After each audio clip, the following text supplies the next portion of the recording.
Pegasus का पिशाच। Pegasus जासूसी मामला आपने सुना ही होगा। भारत में ही नहीं, दुनिया के कई देशों में हंगामा मचा था। सामाजिक कार्यकर्ताओं, नेताओं, वैसे लोग जो क्रिटिक हैं व्यवस्था की, उनके ऊपर जासूसी का मामला। न्यूयॉर्क टाइम्स ने एक जबरदस्त खुलासा किया है पेगासस सॉफ्टवेयर को लेकर। दुनिया भर में हंगामा मचा है। किस किस देश ने पेगासस का इस्तेमाल किया, भारत ने कब खरीदा, क्यों खरीदा, कितने पेमेंट हुए, कितने पेमेंट किए गए, किन किन लोगों पर इस्तेमाल हुआ। अंबेडकरनामा ने वरिष्ठ पत्रकार जयप्रकाश सिंह साहब से बात की है। उन्होंने पूरा अध्ययन किया है कि क्या है यह मामला, भारत सरकार ने कितने पैसे में खरीदा, भारत का नाम आया हुआ है, हंगामा बरपा हुआ है राजनीतिक गलियारों में भी। पहले सुनिए वरिष्ठ पत्रकार जेपी सिंह साहब की एनालिसिस। नमस्कार। न्यूयॉर्क टाइम्स ने मोदी सरकार को बुरी तरह फंसा दिया है। न्यूयॉर्क टाइम्स ने रिपोर्ट किया है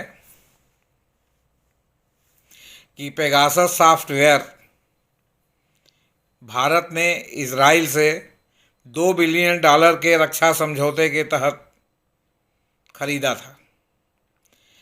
अभी तक न ही भारत सरकार न ही इजरायली सरकार ने इस बात को स्वीकार किया है कि पेगासस भारत ने खरीदा था। हालांकि यह बात सर्वविदित है कि पेगासस केवल सरकारों द्वारा सरकारों को ही बेचा जाएगा। मतलब इजराइल की सरकार ही जिसको कहेगी, इसको बनाने वाली एनएसओ कंपनी उसे बेचेगी, और ये सरकार और सरकारी एजेंसियों के अलावा किसी भी प्राइवेट कंपनी को, किसी भी प्राइवेट ऑपरेटर को, किसी भी प्राइवेट व्यक्ति को ये नहीं बेचा जाएगा। अब 1 साल के पड़ताल के बाद अमेरिका के अखबार द न्यूयॉर्क टाइम्स ने 28 जनवरी के अपने संस्करण में इस तथ्य का खुलासा किया है कि इजरायली जासूसी सॉफ्टवेयर पेगासस आधिकारिक तौर पर भुगतान करके भारत सरकार ने खरीदा था। यह खरीदारी वर्ष 2017 में इजराइल के साथ हुए रक्षा उपकरणों की खरीदारी के समझौते के पैकेज के तहत हुई थी। इस पैकेज के तहत भारत सरकार ने इजराइल से $2 बिलियन के हथियारों की खरीदारी की थी। इसमें मिसाइल डिफेंस सिस्टम भी शामिल था। 1 साल तक चली अपनी पड़ताल के बाद अखबार ने कहा है कि फेडरल ब्यूरो ऑफ इन्वेस्टिगेशन ने भी स्पाईवेयर को खरीदा था और टेस्ट किया था। न्यूयॉर्क टाइम्स ने कहा है कि सालों तक इसको घरेलू जासूसी के लिए इस्तेमाल करने की योजना के बाद आखिरकार एजेंसी ने, माने फेडरल ब्यूरो ने, पिछले साल उपकरणों को तैनात नहीं करने का फैसला किया।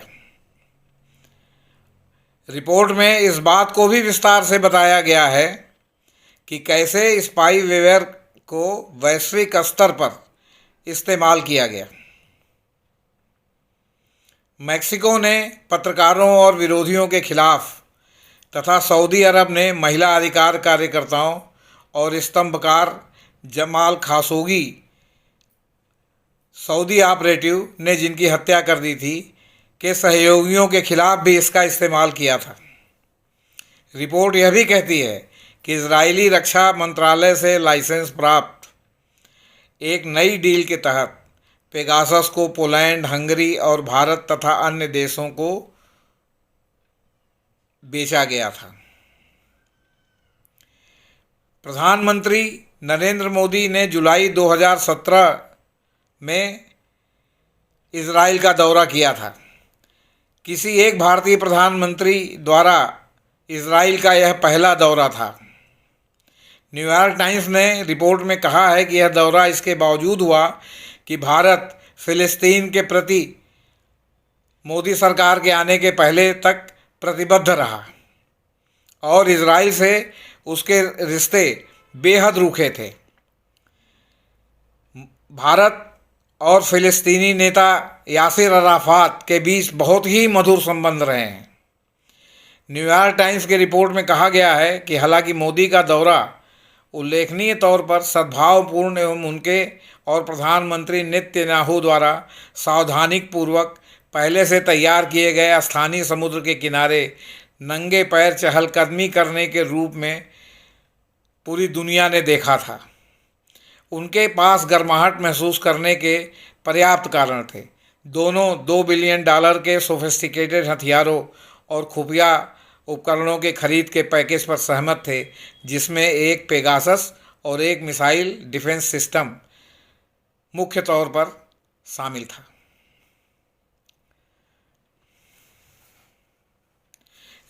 रिपोर्ट में यह भी कहा गया है कि कुछ महीने बाद इजराइल के प्रधानमंत्री नेतन्याहू ने भारत का सरकारी दौरा किया था और जून 2019 में भारत ने इजराइल के समर्थन में संयुक्त राष्ट्र के इकोनॉमिक एंड सोशल काउंसिल में फिलिस्तीनी मानवाधिकार संगठन को एक ऑब्जर्वर का दर्जा देने से इनकार करने के पक्ष में मतदान किया था। ऐसा उसने पहली बार किया था। ये मोदी सरकार ने पहली बार इस तरह इजराइल के पक्ष में और फिलिस्तीन के विपक्ष में अपनी नीति में बिल्कुल 180 डिग्री की उल्टी मारी थी। रिपोर्ट आने के बाद हालांकि विपक्ष ने हमला शुरू कर दिया है जब से न्यूयॉर्क टाइम्स की रिपोर्ट छपी है। कांग्रेस अध्यक्ष राहुल गांधी ने तो यहाँ तक कहा है कि मोदी सरकार ने हमारे लोकतंत्र की प्राथमिक संस्थाओं, राजनेताओं, जनता की जासूसी करने के लिए पेगासस खरीदा था। फ़ोन टैप करके सत्ता पक्ष, विपक्ष, सेना, न्यायपालिका सबको निशाना बनाया गया है। ये देशद्रोह है। मोदी सरकार ने देशद्रोह किया है।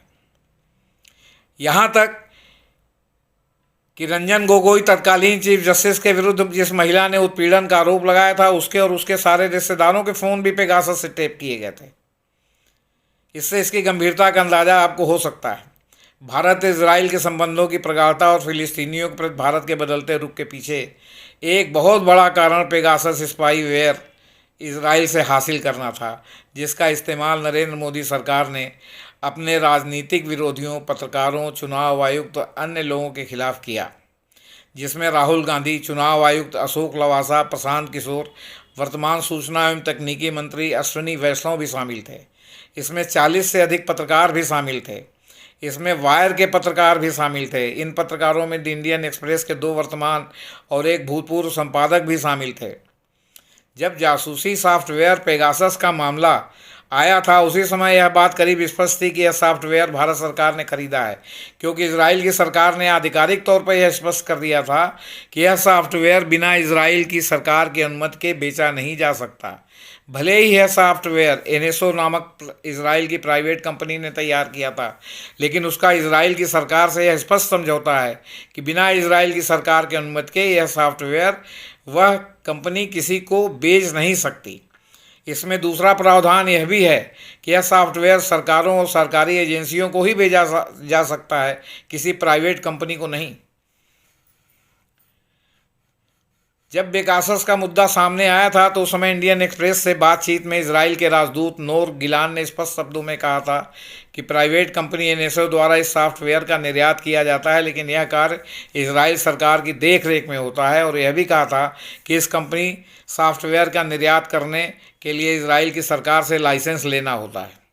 भारत सरकार ने पेगासस सॉफ्टवेयर इजराइल से खरीदा, उसके लिए आर्थिक भुगतान किया। उस सॉफ्टवेयर का इस्तेमाल सरकार ने जासूसी के लिए किया, लेकिन भारत सरकार संसद और संसद के बाहर लगातार गलत बयानी करती रही है और इससे इनकार करती रही है। इस मुद्दे पर लंबे समय तक संसद ठप रही। सरकार और सरकार के मंत्री कहते रहे कि यह मनगढ़ंत खबर है और आरोप है और इसके माध्यम से भारतीय लोकतंत्र एवं सरकार को बदनाम किया जा रहा है। द न्यूयॉर्क टाइम्स ने लंबे समय की जांच पड़ताल के बाद यह रिपोर्ट प्रकाशित की है। इस रिपोर्ट के आने के बाद यह स्पष्ट हो गया है कि जासूसी सॉफ्टवेयर पेगासस भारत सरकार ने इजराइल से रक्षा समझौते की तरह खरीदा, उसके लिए भुगतान किया और उसका इस्तेमाल बड़े पैमाने पर राजनीतिक विरोधियों, पत्रकारों, संवैधानिक संस्थाओं में बैठे लोगों और अन्य संभावित विरोधियों के खिलाफ किया गया। इस तथ्य के आने के बाद यह स्पष्ट हो गया है कि पेगासस के मुद्दे पर विपक्षी पार्टियों और अन्य लोगों के आरोप पूरी तरह सच थे। वायर के आरोप सच थे। वो जो 40 मीडिया संगठनों का कंसार्टियम बना हुआ है इसकी जांच के लिए, उसके सारे आरोप सच थे। इस संबंध में अन्य अमेरिकी अखबारों में भी जो छपा वो सब सच था। इस मुद्दे पर नरेंद्र मोदी की सरकार लगातार झूठ बोलती रही और देश को गुमराह करती रही।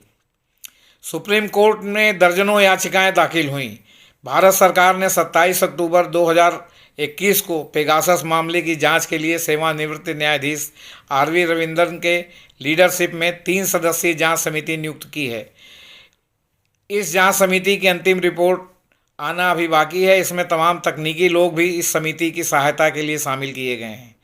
इस खुलासे के बाद उच्चतम न्यायालय की जांच समिति क्या रुख अपनाती है देखने वाली बात होगी। हालांकि समिति ने जांच शुरू कर दी है। समिति ने सभी प्रभावित लोगों से मोबाइल जमा करने को कहा है और बहुत से लोगों ने मोबाइल जमा भी किया है अपना, उसकी जांच हो रही है। एनएसओ ग्रुप के अध्यक्ष ने इजराइल के इस रिपोर्ट के बाद इस्तीफा दे दिया है, जिसमें दावा किया गया था कि देश की पुलिस ने पेगासस खरीदा था और इसे गैर कानूनी तरीके से कुछ पूर्व सरकारी कर्मचारियों समेत कई नागरिकों के खिलाफ इस्तेमाल किया गया था। एनएसओ समूह का पेगासस दुनिया भर के नागरिक समाज संगठनों, पत्रकारों और नेताओं को निशाना बनाने के लिए पिछले साल विवादों का केंद्र में रहा। लेवी ने इजराइल के एक दैनिक में प्रकाशित उस रिपोर्ट के बाद पद से इस्तीफा दिया है जिसमें दावा किया गया था कि देश की पुलिस ने भी पेगासस खरीदा था और उसका इस्तेमाल किया गया था। एनएसओ समूह यह दावा कर रहा है कि वह पेगासस को सिर्फ सरकारों को बेचता है। हाल के खुलासे से पता चला है कि इजराइल की पुलिस ने अनुचित तरीके से पेगासस का इस्तेमाल किया था। समाचार पत्र कैलकलिस्ट की रिपोर्ट के बाद देश के अटॉर्नी जनरल ने जांच के आदेश दिए हैं, जिस पर जांच पुलिस के दुरुपयोग का आरोप लगा और जांच जो है वो शुरू हो गई है। इजराइल के प्रधानमंत्री नेतन्याहू पर भी पेगासस के दुरुपयोग का आरोप लगा है और उसकी भी जांच इजराइल में हो रही है। फ्रांस में कुछ मंत्रियों के खिलाफ पेगासस के इस्तेमाल का आरोप लगा था, फ्रांस में भी जांच हो रही है। लेकिन भारत सरकार उच्चतम न्यायालय के हस्तक्षेप के पहले पूरी तरह ढीठ बनी रही और यहाँ तक कहती रही कि वो ये नहीं बताएगी कि उसने खरीदा है या नहीं खरीदा है। अगर आपने नहीं खरीदा तो आप साफ साफ कहते क्यों नहीं कि हमने नहीं खरीदा, और अगर खरीदा है तो आपने क्यों खरीदा, और खरीदा है तो आपने इसकी जासूसी आंतरिक रूप से की और आपने इसका क्या क्या दुरुपयोग किया। पता नहीं ये कभी भी पूरी तरह से सामने आ पाएगा कि नहीं आ पाएगा। क्यों? क्योंकि पेगासस अगर प्लांट किया जाता है किसी के मोबाइल में, किसी के कंप्यूटर में, तो पेगासस कुछ दिन में अपने सारे निशान मिटा देता है और उससे गायब हो जाता है। अगर जो है उसके दौरान उसकी जांच हुई तो कुछ उसके निशान मिल जाते हैं।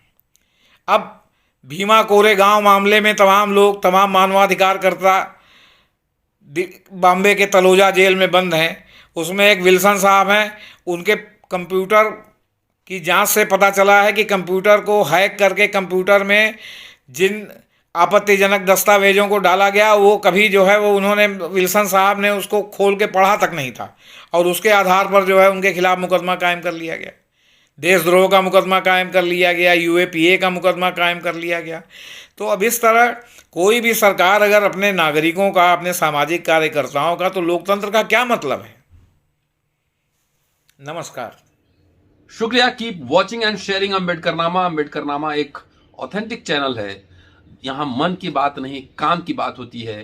ये शानदार एनालिसिस जेपी सिंह साहब ने किया है अम्बेडकरनामा के लिए। पूरा वीडियो सुनिए और ज्यादा से ज्यादा शेयर करके लोगों के बीच पहुंचाइए। शुक्रिया।